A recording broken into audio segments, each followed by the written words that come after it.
We take cash all day long at Rick's Rusty Rick's.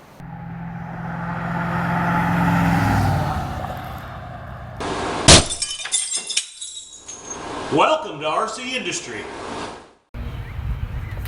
Well, hey, it's Rick here, and today we're going to take a little trip to an undisclosed location in an undisclosed state.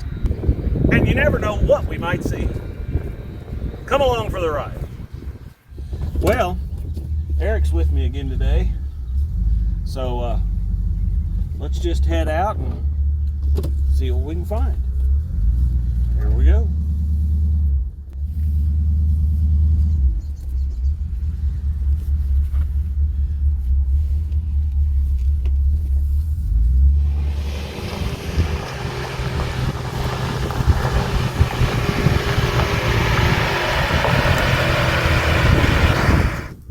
Okay, well, we're here today with Mike Smith and in an undisclosed location, like I said earlier, and here he is. Hey, here I am. I'm not Doug Beery. I'm Mike Smith. Yeah. So Doug's going to show us around his collection. He's got some pretty cool projects and some cool vehicles. So come along for the ride. So this came from it was on the farm here that you live on or whatever? Yeah, I stored it down there. I got it from a coworker. Yeah. I worked with a guy, and he said he had an old truck that since I was into him, and he just gave it to me for nothing. Wow, that's pretty cool, actually. I threw a motor in it. Yeah. And, so it wasn't running. About $800 in it. Yeah. It wasn't running then, huh? No, it had a straight six, but it was real tired. Yeah, I've got a small block in there. I've got a roller cam, roller rockers. It's got the tall valve covers on it. RV cam. Wow, cool. Yeah, she'll run down the interstate and run hard. Nice. She'll work. She'll, like your video's still at work yet. I had a load of firewood on it here a while back. Yeah, I like to, stop and film one that's, still on the job, man. I mean, so many trucks get thrown away and. Oh no, this girl's gonna be running around forever. Yeah, that's I nice. love it. And it's a, what year did you say? 1966 C10 custom cab. Yeah. Very nice. Long bed. I like the long bed. I can't believe how in good a shape. I mean, I can see it's been patched up, but that's just like brand used there. Like brand used, baby. Yeah, I mean, it's pretty solid to ride. Oh, yeah, because usually they're going like right here. Yeah, this is all. That's nice. It just has just a little bit, the doors. Yeah, but in that seam got caught. Yeah, but still. And the old farmer patched that up, so I just kind of left it the way he had it. Sure. And the old barn beam for the bumper. Oh, I didn't even notice that. Yeah. Oh, yeah, absolutely. I love it. Yeah. Okay. Oh, wow. You do have some vehicles. Yeah. Oh, wow. Yeah, you guys really got some stuff in here. Yeah. So, well, this thing looks like an electric car here. It's an electric car. This is a city car. Sebring, Florida, a company back in the 70s for the fuel crisis created these electric cars. It's running on golf cart batteries. That's what it was designed for. Wow. It had a 40-mile range, and it would go about 40 miles an hour. Wow. Do you drive it? I drive it, yeah. That is cool. It does run and drive. Wow, that is. It does run and drive. Is that like a convertible top, or is that just a tarp up there? Sunroof on it, and the sunroof is out right now. Oh, I see. The last had it was transporting it, and the wind caught it, and it blew it off. And I was going to just put like a little vinyl top on top of it. Sure. Wow. Because it looked like it'd be nice. Cool. And then an M. Next car is MG. Yeah, MG. 72 MGB. It was my dad's. Wow. He gave this to me, and I have to drive it to work and just tinker around with it. It's pretty cherry. It's really good shape. There's no rust on it. There's no rotting in the floors of the jams. The seats are a little bit worn, but I kind of like it that way. Yeah, I mean, it shows. Well, first of all, if it's showroom ready, you're afraid to go out and drive it. I'm afraid to drive it. Yeah, you can still touch it, drive it, mess with it. Do you ever take it out to shows or anything like that? Or? I did. I took it out to the museum one. Oh yeah, we go to that every year. Trucks there. Okay. There. but I didn't know you at the time. Yeah, okay. Me and my son did. We didn't enter it. We just drove it there. Oh, I see. Yeah. I kind of have a thing where when I'm at a car show for about 20 minutes to an hour and I'm ready to go, I kind of am ready to go. Yeah. I kind of hate to just stay all day. I'm kind of like that too, because when you get like that one we went to out at St. Anthony, I think it was. Yeah. Well, I mean, you're in that ball field and you're not getting out. You're not getting out. No. Yeah.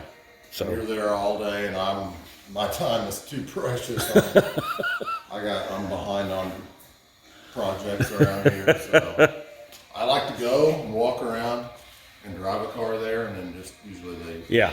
Most of the time when I do car show stuff, that's what I do. Is I go and just park someplace and then go around, talk to people, and film, and and then filming. yeah. That's part of it. So my wife always wanted one of these SL Mercedes. Yeah, that's nice. And I picked that up, a friend of mine, real cheap, sitting out in the field. Oh, really? Sitting out in the field? It was outside for a long time. That's why she's needing a little bit of love. She's got a little rust, a little crust, but it's pretty solid. Yeah. I got it running. It's a German V8. It's the 450 SL. It's kind of oddball. It's a mechanical fuel injection engine. Wow. I did a lot of research to get it So running. This is the fuel injection fuel back injector. It's called a fuel distributor. I see. And the air intake is right in front of it. So that's kind of a little, doesn't look like an American car. here. Wow. And does. so you got this locally? Somewhere? Up, Well, you don't have to say where, but okay, locally. fairly locally. That's pretty cool. About 20 miles. Wow. So I'm kind of trying to fix it up for her. She wants it to be blue, and Yeah. it's going to have to have some body work done and be painted anyways. Wow, it's nice. Now this one I've seen you driving around, and I know you completely redone this one. This is my 69 Camaro. I put all new sheet metal on it. The guy that I got it from was a body man, and he was going to do it right. And when he got the car, it really didn't need all the sheet metal, but he was such a perfectionist that he bought it and he stripped the car down to just the shell, just the roof and the floor pan, firewall. That was about all that was left. Yeah. And I come along and I picked up the pieces, and it was in pieces, and me and my son assembled it. And there were some parts we were missing, that got lost in the mix of his life. But I was able to source them either used or new to get the car at least running and driving. Sure. So I'm gonna paint it. Hopefully I paint it this summer. I got a little more body work to do. I'd like to go Le Mans blue. Do you do your own painting and I've done everything? my own. I painted this red Camaro here. Wow. 14. Wow.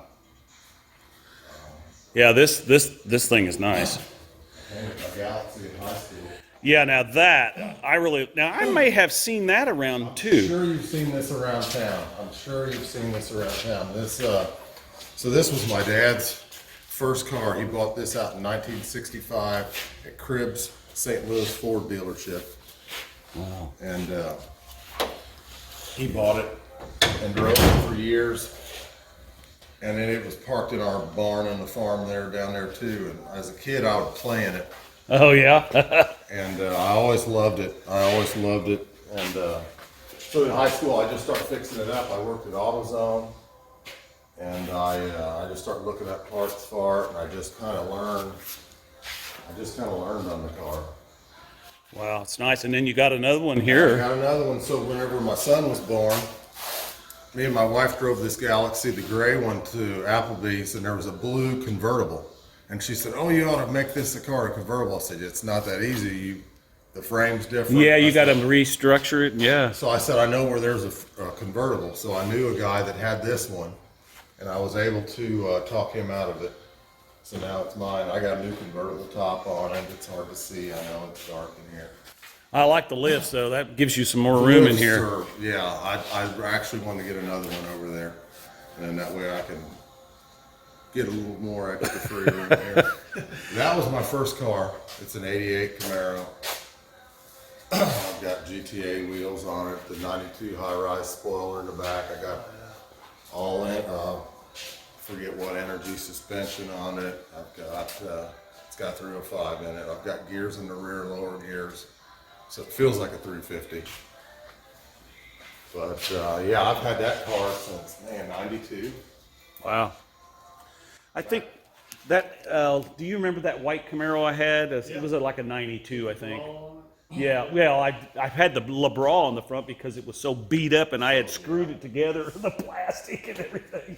Yeah, do what you got. But it looked nice at that point. Yeah. So, And then another Mercedes, it looks like. yeah, that's a 380 SLC Sport Coupe. So that was at the same place that this other Mercedes was, the yellow convertible. And that car supposedly was, so I got the original license plate in the front from Cincinnati. It was originally supposedly one of the Cincinnati Bengals football players bought that car. Oh, really? Yeah. Yeah, back in 81. See, I love the history. Back in 81, this would have been like almost $100,000 car. Oh, yeah. It's an SLC Sport Coupe 380. It's got special wheels on it. A lot of people have told me on them wheels that they've never seen that. It's like a Euro spec wheel. It's got the Euro spec lights. It's got a lot of neat stuff on it to where I kind of had to drag it home too. Yeah, I like it's got a keyway to cover your, It does. Cover the lugs. Those wheels, I went on a Mercedes forum, and the guys on there said, you'll never find another wheel like that. See, that's like that Chrysler 300 I had. Those wheels were specific to that vehicle only. They only made enough of them for that vehicle, and that, yeah. Yes. They were hard to come by parts. Yeah. The Mustang behind you is my brother's, actually. Living in an HOA, he didn't have enough room for it. Oh, yeah. So it's in pretty good shape. It's a 95. It's got like a Cobra knockoff looking wheels on it. Yeah, that's He's cool. got, I think a fancy spoiler in the back or something. It's a little bit of this and that, underdrive pulleys. Yeah, a little motorcycle collection. Well, and you've got another motorcycle collection right here. Yeah, I've got bikes up top. I've got a couple old CB750s hiding up there. Oh, wow. Got a chopper bike up there. I had a Honda 550 when I was in high school. I got a V65 Sabre there. It's an 84. That was the fastest production bike when it was built. These are CB750s, a Gold Wing, a Honda Matic 750 automatic. Oh, wow. Of course, I've got an old car over here that I like to ride. I built chopper bikes for a while, so I got a Honda 750 chopper right there. Yeah, those are cool. That's a cool looking bike. And then in back of this red car here, I've got on the pallet rack, I've got 3 old 70s Hondas sitting up back there too. I got a hardtail chopper, a CB750, and I got a 69 CL 350. I mean, you were getting the hubcaps on your thing. I was just thinking, I gotta say, look at my grandpa's. I hate to give them away. Well, thanks, Mike, for having us out and Yeah. showing us your stuff, man. It's really cool. And you know, we may go over here to the old phone booth and make a phone call. That's right, yeah. All right. Well, thanks a lot, man. Appreciate it, bud. Yeah. For my school. Hey, if you got a dime, Eric, I need to call home. There you go.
Bonneville bar there.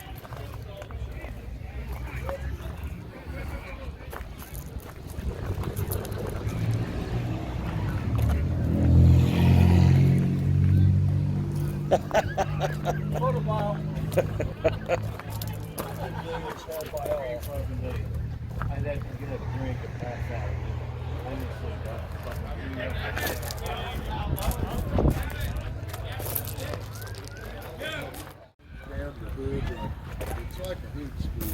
And then there's like some grill and it's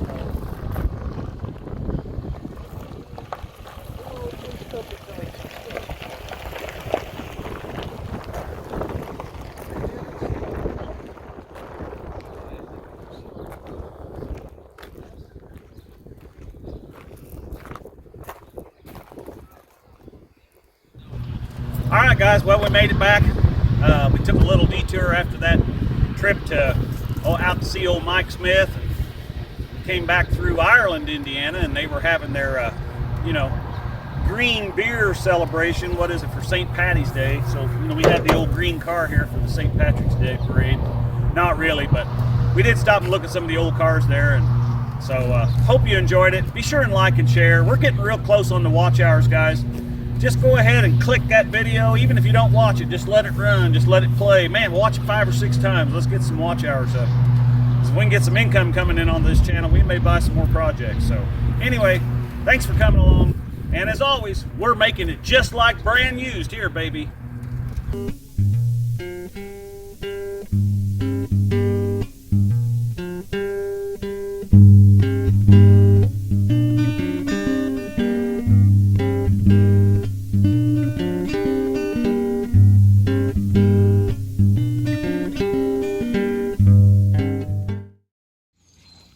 Run, Tallulah, run!